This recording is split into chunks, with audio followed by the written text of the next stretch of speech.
70% of the projects fail, meaning they are not completed at all. However, only 2.5% of these will be done on time and on budget, including project migrations. I invite you to join me and to discuss project migrations, specifically project online migrations, at the 2018 Virtual Project Online Conference.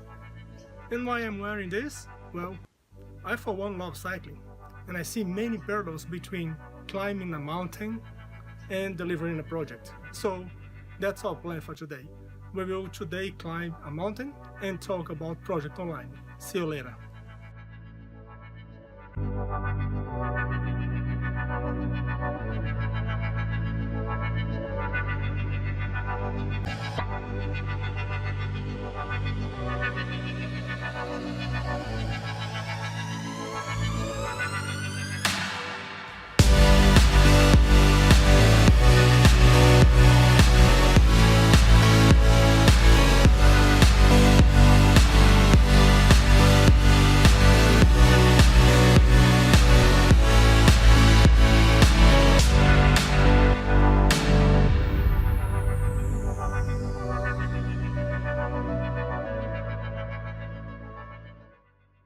A project online migration is a bit like riding your bike up to the top of a mountain.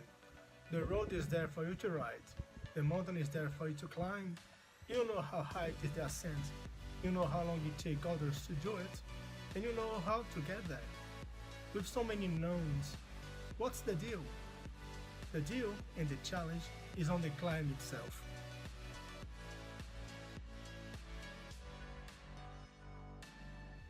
Oftentimes, companies go through migration exercises, sometimes because they are moving to a new tenant or upgrading to a new platform. Maybe it's just about consolidating data across the enterprise. Either way, I hope you know that performing data transfers between systems is never a trivial endeavor, particularly if you are involved in legacy systems. But fear not, I have been across a few migrations in my time, and while it does not make me better or worse than any of you watching this right now, these experiences gave me insights that I can share with you about what have worked, what didn't work, and tips to avoid the most common pitfalls. After all, that's the whole point of becoming an experienced professional, so you can warn others about the best route to climb. You came, you saw, you won, and now you share.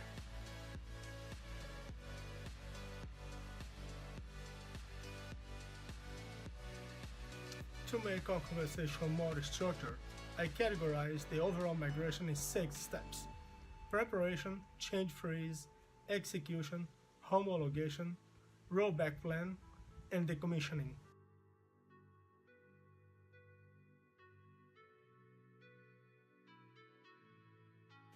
I would like now to get 1 minute of your attention to discuss tooling and its importance in the migration. The home migration can be done via PowerShell. PowerShell is a very powerful tool and can absolutely cover quite a large area of the domain we need to address. There are a few hundreds of migration scripts available over the internet, covering from project publish and check-ins, SharePoint site exports, project data export and import, etc. However, for your own sanity and for the project financial health, I highly recommend your project to spend money on a proper migration tool. If not, I'll tell you what's going to happen. You will spend many hours manually moving configurations and making sure that they all are correct. We are talking about typing in an Excel spreadsheet the names of the views to be migrated, their fields, the PDPs, which order they are presented, etc. Also, you need to make sure that permissions are moved correctly. Dealing with Project Online and SharePoint permissions alone should send you shivers through your spine as I tell you this. So, do yourself a favor and use a dedicated project migration tool. Another thing for you to pay attention here is that potentially a large migration will be a mix of automated steps and manual steps. It is very unusual for a full migration to go 100% automated. There will be always little exceptions that are better done manually instead of trying and to fit in as part of the automated process.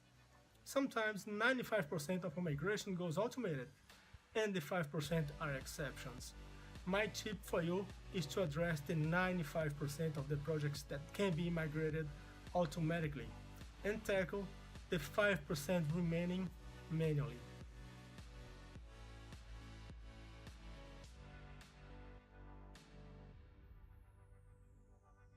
Now let's talk about preparation. Here's your goal is to engage business users who understand the contextual meaning and value behind this migration exercise. Key business users must be identified to work together with the project team. If they are subject matter experts in the project online or in the business PMO, even better. You are going to do now is to make sure these people have a major input in your success criteria.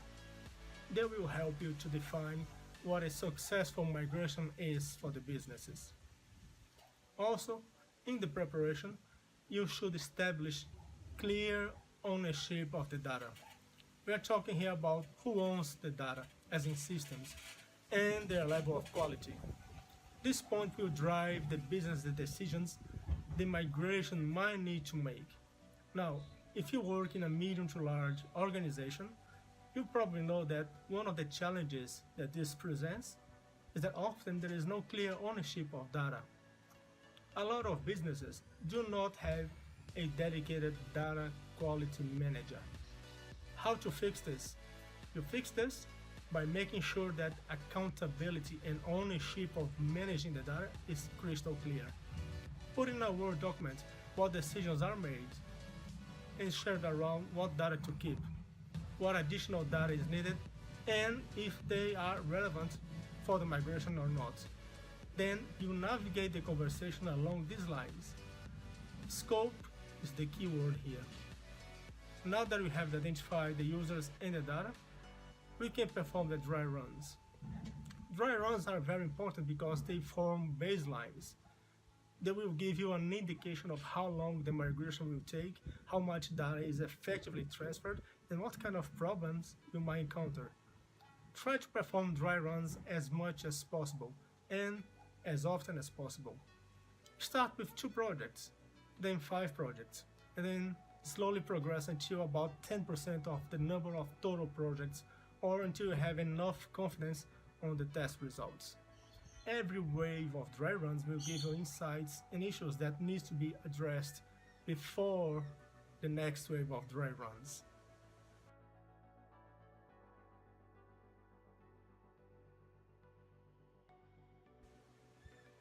In Project Server and Project Online, we have a mix of project data and SharePoint data. Traditionally, projects make a pair with respective SharePoint sites, which contains project documents, lists, site pages, etc. This means that you have not only to migrate project data, but also SharePoint data. And both these repositories are updated independently of each other. The challenge? How to make sure the migration picks up all the data and do not leave anything behind. Not only this, but how to make sure people do not edit the data while the migration is in progress. Implement a change freeze. So, the recommendation here is, after all the groundwork is done by the project manager in charge of the project migration, a communication must be sent to all project owners and key stakeholders.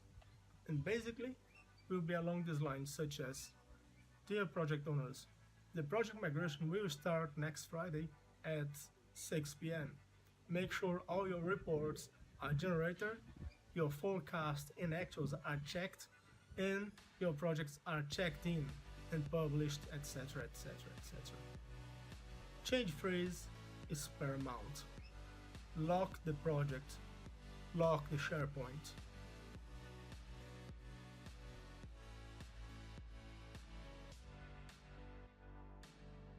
We are now ready to kickstart the migration. On the D-Day, make sure the team have a quick catch-up meeting at the start of the migration and a meeting at the end of the day. Important issues can be communicated throughout the day on as needed basis. Often, these migrations take several days, so do these catch-up meetings every day.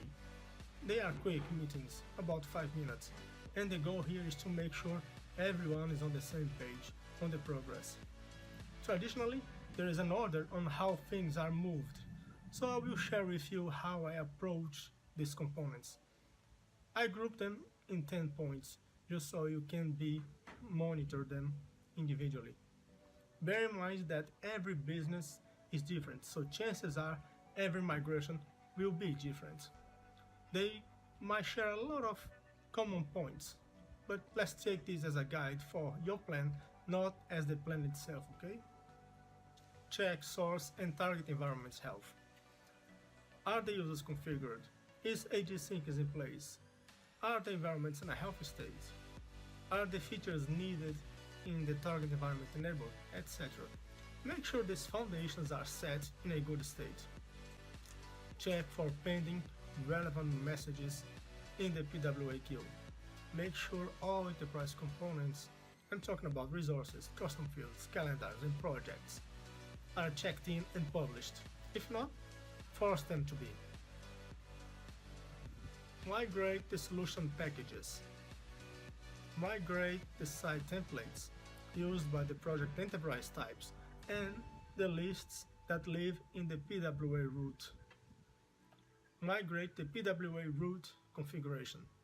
These are enterprise data, security, workflows, PDPs, timesheets, views, quick launch, grouping formats, and Gantt charts. The list is quite large. I will put it here on the screen so you can know what to check.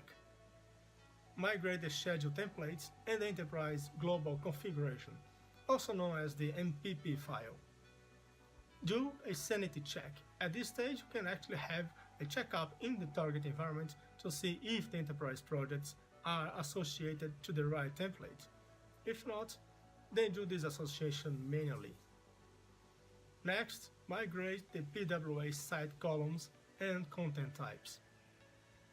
Start the PWA site waves.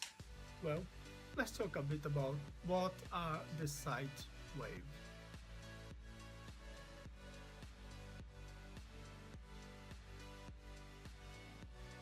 All the things we've migrated so far were the foundations. They are done once and that's it. Now the time to migrate the PWA sites has come. A common PWA instance has hundreds, potentially thousands of projects.